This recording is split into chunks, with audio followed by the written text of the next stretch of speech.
Salve galera ligada nesse Faísca Tá On. Que prazer, véspera da estreia do Vasco no Campeonato Brasileiro de 2024. Aleluia, obrigado Pai amado. Até que enfim essa bola vai voltar a rolar e o Faísca vai poder ter encontros aqui com você no sábado ou no domingo, falando daquilo que eu amo, que é a bola rolando. Chega de ficar falando sobre tudo aquilo que infelizmente vira pauta quando a bola não rola. E já vou pedir para você aqui um favor. Assim que entrar a vinheta, like no vídeo, compartilha nas suas redes sociais e avisa que o Faísca chegou. E hoje o tema principal da minha resenha é a possível escalação do Vasco para o jogo de amanhã contra o Grêmio. Informação do Joel Silva ontem à noite no News, trazendo aí um possível Vasco. E olha que é um Vasco que pode ser interessante. Enfim, torcedor, depois da vinheta eu volto. Conto com sua audiência. Se liga aí.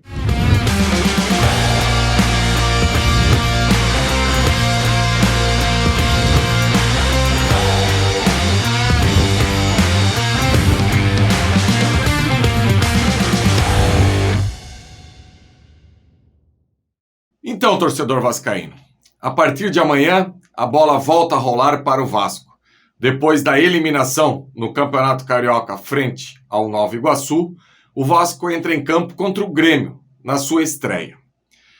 E o Vasco, que iniciou o ano dando indícios que viria com uma formação com 3 zagueiros, com alas, enfim, algo diferente daquilo que a gente viu ano passado, apesar que nas últimas rodadas do ano passado, o técnico Ramon Dias também acabou desenhando algumas formações com 3 zagueiros. O Vasco foi ao mercado, trouxe aí mais 2 zagueiros, trouxe o João Vitor, que era para chegar e ser titular absoluto, até pelo valor que o Vasco empregou nessa contratação, e trouxe o Rojas, que é um jogador que também faz essa função. E parece que o técnico Ramon Dias, pelo menos num primeiro momento, para a estreia de amanhã, vai abrir mão desses 3 zagueiros. Teremos em campo 3 zagueiros de origem, ou o Medel não é de origem porque era volante, mas hoje joga de zagueiro. O Léo não era de origem porque era lateral e hoje joga de zagueiro. Só que o João Vitor vai estar em campo também, só que fazendo, num primeiro momento, e isso eu quero deixar claro aqui para vocês, a função de lateral direito. Então, eu vou trazer para você aqui a possível escalação que o Joel Silva trouxe ontem à noite. Léo Jardim, João Vitor na lateral direita, Medel, Léo e Piton. Um meio de campo com Zé Gabriel, Galdames ou Matheus Carvalho e Sforza, Adson, Cleiton e Verratti. Essa seria a escalação do Vasco provável para amanhã. Eu vou pegar a prancheta aqui, torcedor vascaíno, para tentar explicar para você que maneira o Vasco deve entrar em campo. E olha, que eu acho que é uma formação que hoje é muito pouco usada no futebol mundial e uma das referências do futebol mundial aí de todos os tempos e um treinador que inclusive quase fechou com a seleção brasileira usa essa formação. E eu gosto de trazer esses parâmetros para você aqui, torcedor, para ser mais fácil de você entender. Então, quando eu trago equipes, e vou trazer até o rival do Dorival Júnior, que é o atual técnico da seleção brasileira, e quando assumiu o rival em 2022, adotou essa formação e acabou sendo campeão da Copa do Brasil e também campeão da Libertadores da América. Claro que o elenco do rival em 2022, o elenco do Real Madrid atual e o elenco do Vasco são coisas que não combinam, são coisas que não sentam à mesma mesa. Só que eu gosto de trazer para o torcedor ter um parâmetro e tentar identificar como que isso vai funcionar dentro de campo. Eu estou falando de um meio de campo num formato de losango, sabe? Então, vou pegar a prancheta aqui explicar com toda a calma do mundo. Eu até poderia pedir para o pessoal da produção aqui do canal, tanto o competente Igor quanto o competente Rodrigo, fazer aí alguns desenhos, algumas coisas, mas eu prefiro, torcedor, e eu acho que fica mais fácil para você entender aqui com a prancheta, como se fosse aí o Papai Joel que estivesse passando algo para vocês.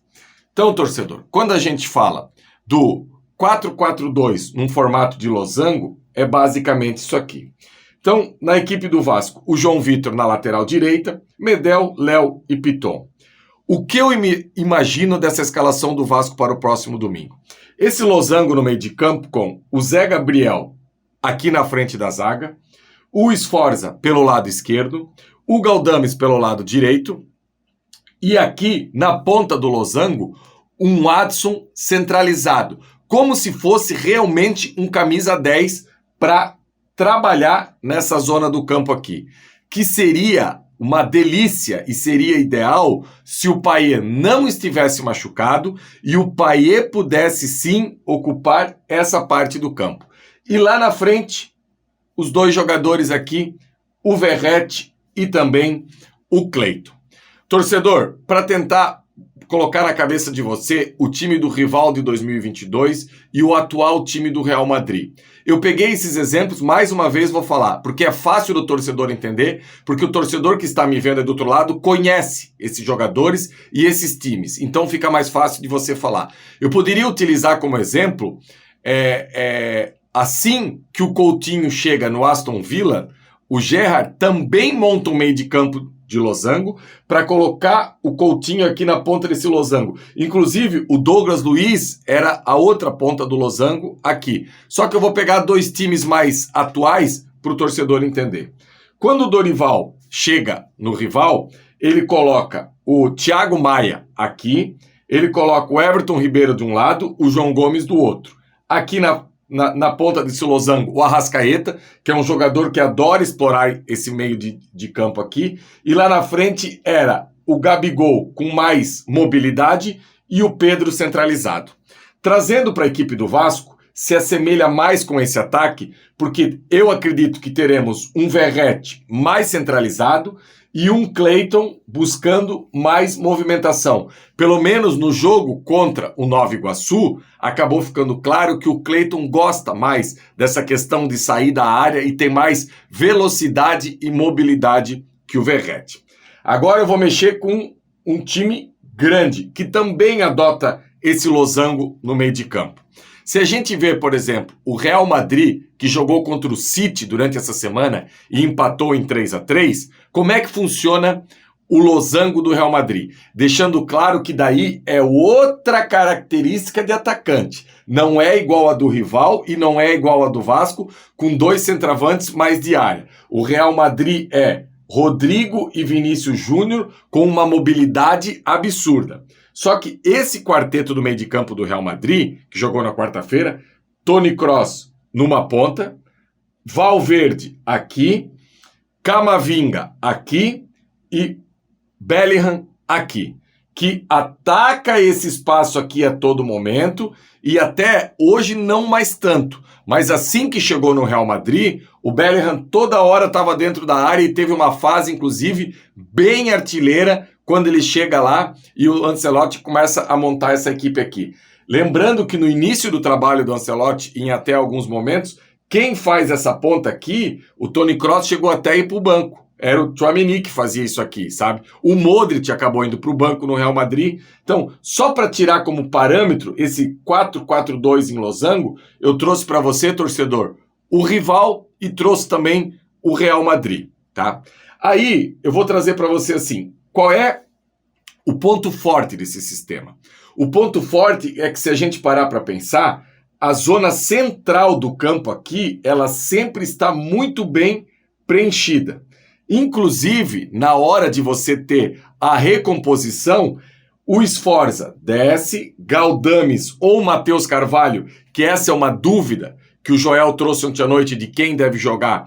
Eu acredito que se for o Matheus Carvalho, ele vai ter um pouco mais de dificuldade, principalmente se for ele que for jogar pelo lado direito, porque ele é canhoto. O Sforza, se o Matheus vir para cá e o Sforza for para lá, também vai ter dificuldade porque o Sforza também é canhoto.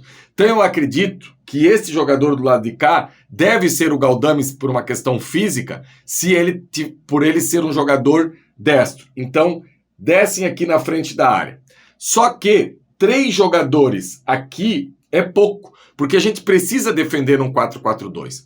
Se você tem jogador, por exemplo, torcedor, se você tem um jogador com uma força de um Camavinga, que não é o caso do Sforza, se você tem um jogador com uma força que tem o Valverde, que não é o caso do Galdames, você até pode arriscar deixar 3 e trazer aqui depois uma outra linha de 3. Mas até no Real Madrid, principalmente quando você enfrenta uma equipe com poderio ofensivo, igual foi o City, o Bellingham descia aqui e acabava formando 2 linhas de 4, e aqui na frente Rodrigo e Vinícius Júnior.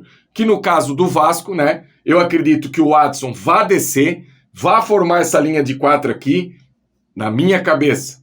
Essa disposição aqui deve ficar com o Zé Gabriel e o Sforza por dentro, o Galdames mais aqui e o Watson descendo mais aqui por dentro. Ou quem sabe o Watson vem aqui, o Sforza vem aqui. Enfim, o que precisa ficar claro é que essa linha de 4 tem que montar aqui na frente da linha do Vasco.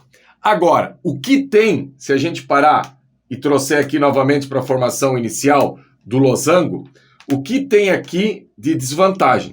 Se a gente parar para pensar, atacar pelo corredor fica difícil. Porque para ocupar esse corredor aqui, acaba sobrando só um lateral. E o Vasco tem um agravante nessa história ainda, que é pelo lado direito, apenas o João Vitor, que não é um jogador que vai buscar o apoio toda hora. Apesar do João Vitor já ter jogado de lateral em todas as equipes que ele atuou até hoje. Ele foi lateral no Corinthians, foi lateral no Atlético Goianiense, foi lateral no Benfica nas pouquíssimas oportunidades que teve, e foi lateral também no Nantes. E foi lateral no Vasco, por exemplo, no jogo contra o Marcílio Dias, na Copa do Brasil, ele entra na lateral. Então o Vasco pode ter essa dificuldade de atacar pelas laterais do campo. Pelo lado esquerdo, já o Piton não. O Piton tem essa característica. Aí vai depender muito do Sforza e do volante chegar aqui para poder ter esse jogo apoiado. Agora, torcedor, nada impede, e o que eu estou fazendo aqui são suposições com a escalação que o Joel trouxe ontem à noite de como eu acho que vai se comportar essa equipe. E a gente já trouxe essa informação que no jogo treino, principalmente no primeiro que o Vasco fez, aconteceu esse losango com o Cleiton Verratti aqui e o Adson jogando centralizado. Então, assim, existe a possibilidade, e daí não é uma informação, é uma suposição que eu tenho aqui, que nada impede que durante o jogo tenha uma alteração tática sem mexer muito na estrutura da equipe. E qual é essa alteração tática? Por exemplo, num determinado momento do jogo, o João Vitor pode vir para dentro do campo, ficar aqui com os 3 zagueiros. O Galdames vinha ocupar aqui essa posição de como se fosse um ala pela direita. O Watson vinha aqui. O Sforza está aqui com o Zé Gabriel formando aqui. Esse 3, esse 5 aqui no meio e continuando com esses 2 lá na frente. Então, ele pode cair para esse terceiro zagueiro, desde que esse pé direito que venha para cá seja o Galdames. E eu confesso a você que o Galdames não tem a força para ser um ala, mas ele tem a técnica de poder chegar em momentos específicos e ser esse jogador para ocupar esse espaço aqui. Como o Ramon, ano passado, tentou algumas vezes, quando ele colocava 3 zagueiros, do Paulinho ser esse jogador por aqui. Eu lembro, por exemplo, o jogo na Arena da Baixada, ele tentou que o Paulinho fosse esse jogador aqui pelo lado direito para poder atacar esse espaço. Então, torcedor, eu trouxe aqui os pontos positivos, pontos negativos, que é essa questão pelo lado do campo. E trouxe também as referências que tem nesse meio de campo com losango. Vai dar certo? Não vai dar certo? Eu acho interessante. Eu confesso a você que é um modelo de jogo que me agrada. Não é algo que o Ramon está inventando. Acabei de trazer para você que hoje uma das 3 melhores equipes do mundo utiliza. Mesmo sabendo que esses jogadores que fazem esse modelo lá são jogadores muito acima da média, que o grau de exigência deles também é maior do que o nosso aqui. E dentro daquilo que a gente tem hoje, eu acho bacana. E principalmente pode ter um encaixe com aquilo que o Grêmio utiliza. Porque o Grêmio no meio de campo tem 3 jogadores. O Grêmio titular, não sei o que o Ramon pensa para o jogo de amanhã, mas o Grêmio tem PP, Vila Sante e Cristaldo. E o Vasco com essa superioridade numérica aí no meio de campo, eu acho que pode dar certo. Beleza, torcedor? Espero que você tenha gostado. Vamos discutir essa parte tática, que é algo que eu tanto gosto. Coloca aí embaixo no comentário. Agora, só não vem com resenha, pô, já é o Real Madrid, o rival. Eu já expliquei. Eu trouxe isso aqui apenas para parâmetro, para você poder abrir a mente e tentar enxergar como funciona isso lá, como pode funcionar aqui também com essa equipe do Vasco. Mais uma vez, vou pedir também para você dar uma força. Live Pix que está aí na tela. Ajude a gente nesse trabalho aí do Campeonato Brasileiro daqui para frente, que a gente quer estar presente em todos os jogos do Vasco, nas 38 rodadas em loco, trazendo o melhor, trazendo tudo de bom para você. Então, se você puder ir agora, aponte seu celular para o QR Code, faça sua contribuição, que é de grande valia para a gente aqui no canal. Like, compartilhe nas suas redes sociais, e agora eu encontro você, torcedor, amanhã no pré-jogo de Vasco e Grêmio. Aí a gente vai poder observar se esse losango do Ramon Dias vai sair da minha prancheta e é aquilo que a gente vai poder ver dentro de campo amanhã contra o Grêmio. Abraço, galera!